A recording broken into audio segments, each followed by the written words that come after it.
Namaskar and welcome back to the channel. So we are back to study another remedy for the day, and it is called Zincum valerianicum, which is made out of valerinate of zinc, which is nothing but white crystalline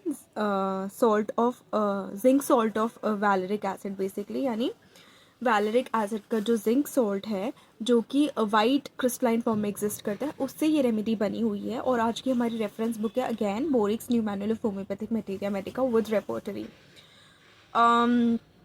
इसका जो remedy का basically जो picture हम लेते हैं, it is more of a remedy for neuralgia that is a severe sharp pain on the nerve pathway वो कहीं भी फील हो सकता है पूरी बॉडी में, लेकिन न्यूरल्जिया जनरल टर्म यूज़ होता है जब हम बात करते हैं तो फेस और हेड में ज़्यादा पाया जाता है, but in the entire body neuralgia कहीं भी किसी भी नर्व पाथवे में जहाँ पे डैमेज है नर्व का वहाँ फील हो सकता है। Is hysteria. हिस्टेरिया बेसिकली जो एक ऑब्सोलीट मेडिकल टर्म है, यानी पुराने टाइम में यूज़ होता था, तो वो जब यूज़ होता था तो एक वाइड एरे ऑफ सिम्टम्स को कवर करता था जिसमें वॉन्डरिंग यूट्रस वगैरह सब आता था। बट अभी जो रेफ़र करता है hysteria, it is when a person के नॉट कंट्रोल इमोशनल आउटबर्स्ट या कोई भी क्राइंग या लाफिंग वो कंट्रोल नहीं कर पाता है। एंड मेडिकली तो ये यूज़ होता ही है ऑब्सोलीट फॉर्म में, बट जनरली भी हिस्टेरिक लाफ्टर ऐसे करके यूज़ करते हैं इसको। So hysteria is when a person के नॉट कंट्रोल इमोशंस। तो इमोशनल कंट्रोल जिनके पास नहीं है, जिनको न्यूरल्जिया है, उनमें ये रेमेडी सजेस्टेड होती है। एंजाइना पेक्टोरस के केसेस में, यानी चेस्ट पेन या फिर डिस्कम्फर्ट जब होता है चेस्ट में, जब हार्ट के पास इनफ ब्लड सप्लाई रिसीव नहीं होती है, हार्ट की मसल्स को रिच ब्लड सप्लाई रिसीव नहीं होती है, then you can use this remedy. And angina pectoris may be acute और may be occurring for some time. अगर अक्यूटली कोई पेन है तो it has to be refer to an emergency room so that सारी serious issues rule out हो सके। बाकी यदि एंजाइना पेक्टोरस डायग्नोज हुआ है then you can consider this remedy and probably move forward if the complete remedy picture matches with the patient picture. सिर्फ एक sign या सिम्टम के बेसिस पे कोई रेमेडी नहीं देनी है। एंड अदर पेनफुल इफेक्शंस जो बाकी सारे हैं उनको डील कर सकते हैं। तो basically it is hysteria, neuralgia, angina pectoris और बाकी painful affections, specially the ovarian affections. Ovary में होने वाले पेन पे ये काफ़ी अच्छा काम कर सकती है। अब नाउ बेसिक जस्ट जो इस रेमेडी का बनता है वो है कि पेन पे काम कर रही है।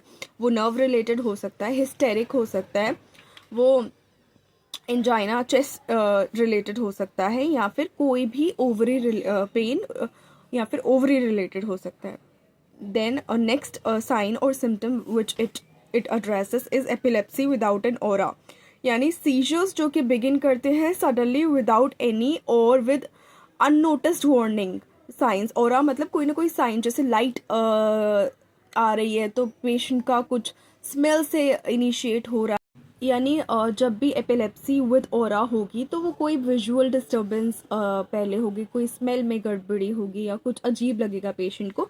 लेकिन एपिलेप्सी विदाउट ऑरा जिसमें ये रेमेडी इंडिकेटेड है, इट इज़ व्हेन कोई भी सीजर या कन्वर्जन या ट्विचिंग ऑफ मसल्स बिगिन होता है या लॉस ऑफ कॉन्शियसनेस बिगिन होता है without loss of any vision, या कोई भी स्मेल पेशेंट को नहीं आ रही है, या कोई भी ट्रिगर फैक्टर आपको आइडेंटिफाई नहीं हो रहा है आसपास, या फिर हो सकता है कि उसको कोई सेंसेशन ही नहीं हो रही है कि नेक्स्ट मोमेंट उसको कोई सीजर आने वाला है या कन्वर्जन आने वाला है, उस केस में it is epilepsy without an aura.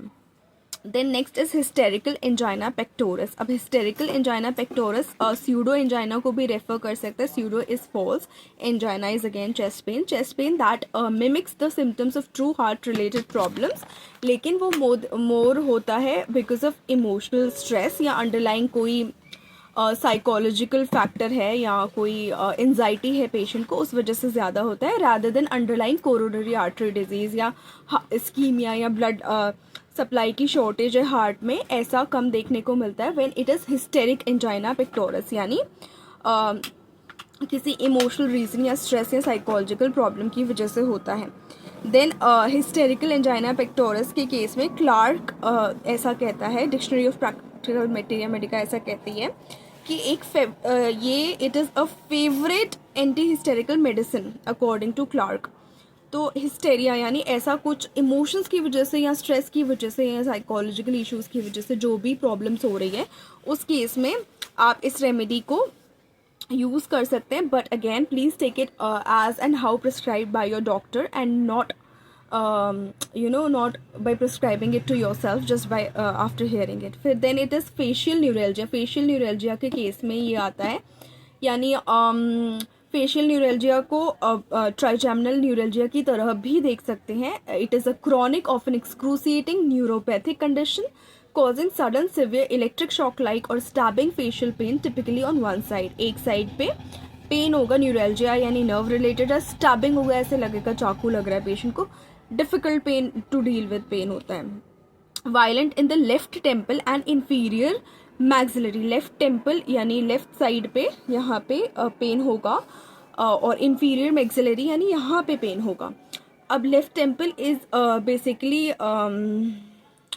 एक लैच आप कंसिडर कर सकते हैं लेफ्ट साइड पे, वेयर 4 स्कल बोन्स इंटरसेक्ट, यानी फ्रंटल, पैराइटल और टेम्पोरल और स्फेनॉइड बोन इंटरसेक्ट कर रही है लेफ्ट साइड पे, तो यहाँ पे उसको पेन हो सकता है. देन इंफीरियर मैक्सिलरी यानी मैक्सिला या फिर पेयर मैक्सिला इसको कह सकते हैं, which forms the upper jaw holding the upper teeth with in its alveolar process, तो वहाँ उसको पेन हो सकता है जब आप ये जिंकम वेलारियानिकम कंसिडर करेंगे. Then it is sleeplessness in children. बच्चों को जब नींद नहीं आने की दिक्कत है और बाकी सिम्टम्स भी मैच कर रहे हैं या बहुत ज़्यादा रेमेडी मैच कर रही है, तो आप इसको यूज़ कर सकते हैं. Obstinate hiccup. ऑब्स्टिनेट कोई भी चीज़ तब होती है जब वो बहुत स्टबर्न होती है या चेंज नहीं हो पाती है, अपने आप को चेंज नहीं कर पाती है, तब आप इसको दे सकते हैं. Hiccup is a sudden usually repeated sound that is made in the throat and that you can not control.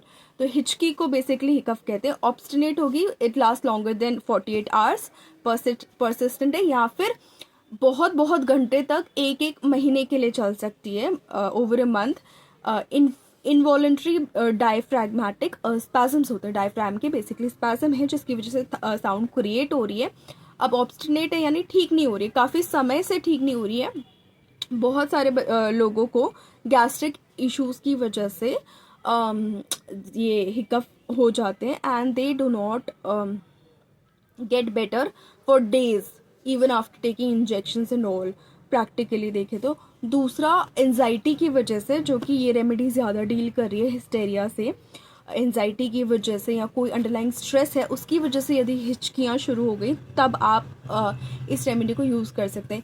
Homeopathic prescription is also based on causation, कि कॉजेशन उस बीमारी की आप में क्या है, so it has to be prescribed accordingly.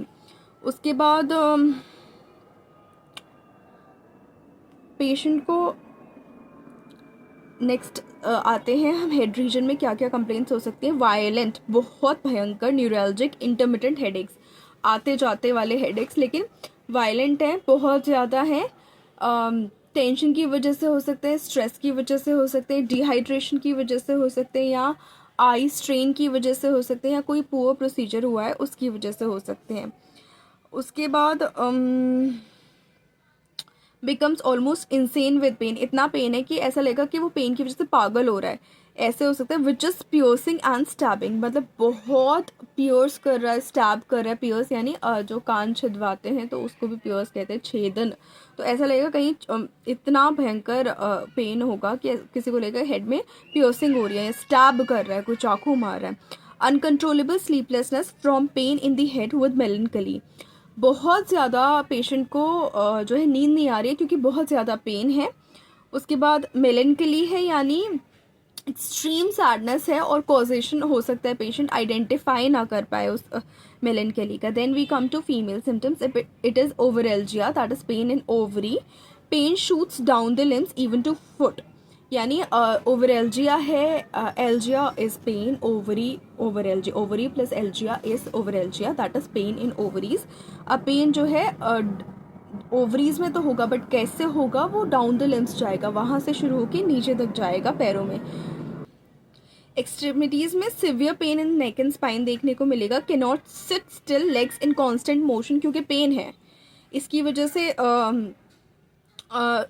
Patient को हमेशा रेस्टलेसनेस टाइप्स रहेगी और वो अपने पैरों को हिलाता रहेगा। शियाटिका में आप इसको यूज़ कर सकते हैं। शियाटिका यानी शियाटिक नर्व से रिलेटेड पेन है। A painful symptom caused by irritation of compression of और compression of sciatic nerve, typically resulting in shooting pain, numbness or weakness radiating from the lower back through the buttock and down the leg। तो sciatic nerve की irritation की वजह से ये pen है। तो sciatic nerve की ओरिजिन से शुरू होगी, नीचे बटक से, लोअर बैक से, फिर देन हिप्स से, देन नीचे पैर तक जाएगा। उस केस में इसको यूज़ कर सकते हैं। जिंकम की जो डोज बोरिक में रिकमेंडेड है, it is first and second trituration, पहली और दूसरी ट्राइचोरेशन में देते हैं। And it must be continued for some time in treatment of neuralgia. तो न्यूरल्जिया में रेपिटेशन इसमें बोला है, टाइम टेकिंग हो सकता है क्योंकि इसको कॉन्टिन्यू किया जाएगा। तो और अगर इस रेमेडी कहीं भी स्ट्रेस रिलेटेड या हिस्टेरिक है, तो एंजाइटी रिलेटेड या इमोशनल सप्रेशन से रिलेटेड पेन्स आ रहे हैं, then zincum valerianicum can be considered. And इसमें dose is first and second trituration. बाकी क्लिनिकल प्रैक्टिसेस में द डोज में vary according to the environment and condition of the patient, repetition may vary according to the environment and condition of the patient. So that's it for this remedy. Please like the video, share the video, subscribe to the channel. Do not forget to hit the bell icon. Thank you so much.